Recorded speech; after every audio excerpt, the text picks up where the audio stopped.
माँ पार्वती भगवान शंकर पाखे आसी पहुँची आउ प्रभु श्रीरामंकर कथा शुणापी कि इच्छा करिसेंती आउ महादेव को पचारि हे महादेव हे शंकर हे भोलेनाथ मते प्रभु श्रीरामंकर कथा टिके शुणातु आउ भगवान शंकर प्रभु श्रीराम कथा शुणापी कि माँ पार्वती को तांकर बाम भागरे बसियापी गोटे आसन दे देइछंती आउ माँ बसी जाइछंती। देखंतु जेतबेले एबे महादेव माँ पार्वती को प्रभु श्रीरामंकर अमृतमयी कथा शुणेबे ता सहित आउ रामंकर चरित विषय कहिबे तो से जिनस को आमे मध्य शुणिबा भगवान श्रीरामंकर हे अमृतमयी कथा को आमे मध्य श्रवण करिबा आउ आमर मन आउ आमर आत्मा सबकिछि पवित्र होई जिवो। आउ जेतबेले महादेव शुणाउचंती माँ पार्वती को श्रीराम कथा तो खाली पार्वती शुणु नाहांती सारा संसार समस्त जीव जगत यही राम कथा शुणुचंती। तो भगवान श्रीराम कथा शुणिकी समस्ते श्रीराम जय राम बोली ज्ञान करुछंती। तो वर्तमान आमे भी रामचरित मानस शुणिबा आसंतु। वर्तमान मो पाखे अच्छी रामचरित मानसर 108 दोहा सहित 4टा चौपाई मु आज आपन को शुणेबी। नमस्कार, जय जगन्नाथ, शुभ संध्या समस्त को।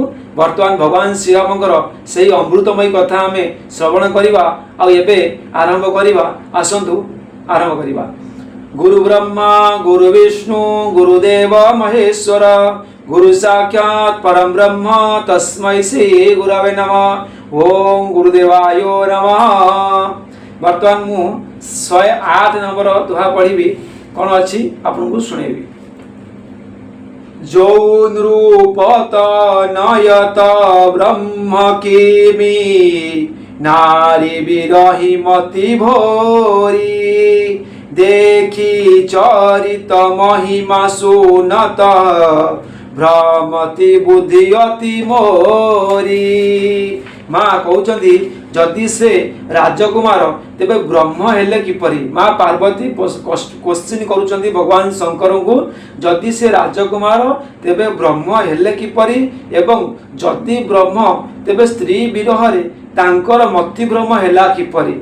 आउ एक पक्षरे तांकर एपरि चरित देखी अपर पक्षरे तांकर महिमा शुणी मोर बुद्धि अत्यंत भ्रमित होउची। कहनी गोटे पक्षरे मु एमिति देखुची जे स्त्री विरह से बुलुचंती आउ गोटे पक्षर आपण तांकर महिमा कहउचंती कि से नारायण। तो मते प्रभु श्रीराम कथा टिके भल से सुनाओ। 1 नंबर चौपाई। जो अनिह व्यापक विभु को कहु बुझाई ना तमोई सो अज्ञ जानी सौर जनि धरहु जेहि विधि मोह मिटे सोई करऊ। जदि इच्छा रहित व्यापक ओ समर्थ ब्रह्म होई अन्य केही थांती तेबे हे नाथ हे शंकर मते ताहा बुझाई कहंतु। मते निर्बोध जानी मनरे क्रोध भाव आणंतु नाही मोर मोह जेपरी दूर हेबो ताही कहंतु। माँ पार्वती भगवान शंकर को कहउचंती कि सेई प्रभु श्रीराम कथा मते टिके सुनांतु। मो प्रति किछि भी मनरे क्रोध न आनिकी आउ मते माने कोन अयोग्य बोली भाबी न भाबी कि मते योग्य बोली भाबी कि मते सेई प्रभु श्रीरामंकर कथा सुनै दियंतु। तापर 2 नंबर चौपाई। मई बन दिखी राम प्रभुताई अति भय विकल न तो मई सुनाई तदपि मिलन मन बधुन आवा सो फलु भली भाति हम पावा। पूर्व जन्म रे मु बण रे श्रीराम का प्रभाव देखिथिली किंतु अत्यंत भयभीत हो जाइतिबारु मु ताहा आपन कहि नथिली। तांकर प्रभाव देखि मध्य मोर मलिन मन बोध हैला नाही एवं ताहार फल मध्य मु भल रूपे पाई गली। माँ पार्वती कहउचंती मु पूर्व जन्म रे प्रभु श्रीराम का प्रभाव देखिथली केतबेले जेतबेले से माँ सती रूप रे थिले माँ पार्वती सेतबेले प्रभु श्रीराम का प्रभाव देखिथिले। आ महादेव को कहउचंती कि मु पूर्व जन्म रे प्रभु श्रीराम प्रभाव देखिथिली किंतु सेतबेले देखिकी मु अत्यंत डरी जाइथिली आउ सेई भय रे आपनू किछि मु कहि नथली। एते भयभीत होई मध्य मोर मन कौन बुझिला नहीं मत तथापि माने संदेह जात हैला आउ सेतिबई कि तो मु कौन निज दंड मध्य पाई गली तो आज मते रामचरित मानस संपूर्ण भाव में शुणातु 3 नंबर चौपाई आजऊ कछु संशय मन मोरे करहु कृपा विनवऊ कर जोरे प्रभु तब मोहि बहु वंति प्रबोधा नाथ समुझी करहु जनि क्रोधा कहउचंती माँ पार्वती शंकर को एबे भी मो मनरे किछि संदेह रही जाहिछि तो मोदर से संदेह दूर करंतु माँ पार्वती कहउचंती एबे भी मो मनरे किछि संदेह अछि आपण कृपा करंतु मु कर जोड़ी आपण को प्रार्थना करूछि मो हे प्रभु आपण सेतबळे मते बहु प्रकार बुझाई थिले तथापि मोर संदेह तुटिला नहीं हे नाथ मो अवस्था बुझिकी मो उपरे क्रोध करंतु नहीं माँ पार्वती कहउचंती हे प्रभु मो उपरे क्रोध न करिकी मते टिके प्रभु श्रीरामंकर कथा बुझेकी कहतु रामचरित मानस विजय रामचरित मानस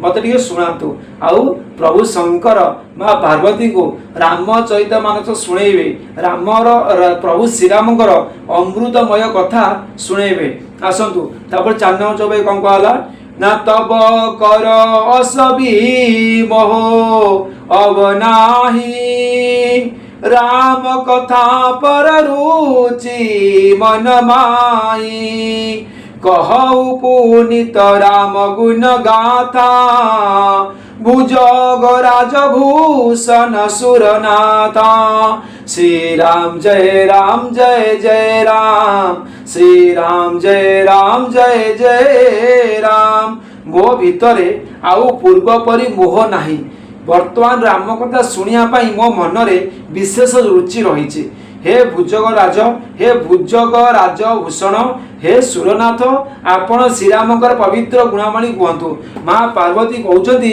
मो मनरे आउ पूर्व परी मोह नाही आउ मो मनरे पूर्व परी किछि नाही एबे मु सुनिया पई संपूर्ण भाव में इच्छुक आउ मोर मन पूरा व्याकुल होउची प्रभु श्रीराम कथा सुनिया पई कि हे नाथ हे भोलेनाथ हे शंकर हे महादेव वर्तमान मते प्रभु श्रीरामंकर सेई अमृतमयी कथा सुनातु जहाँ को शुणिकी मोर मनर समस्त संदेह मेटिजीव समस्त संदेह दूर हो आउ देखंतु आज्ञा जेतेबेले प्रभु श्रीरामंकर चरित प्रभुंकर कथा आरंभ हेबो प्रभु रामंक विषय भगवान शंकर माँ पार्वती को शुणेबे सेई विषय तो आमे मध्य शुणिबा सेई अमृतमयी कथा आमे श्रवण करिकी हमर आत्मा को पवित्र करिबा देखंतु आज मु आपन को रामचरित मानसर बाल कांडरे 108 दोहा रो 4टा चौपाई पढ़ी शुणेछि तो आपण माने आज शुणुथिले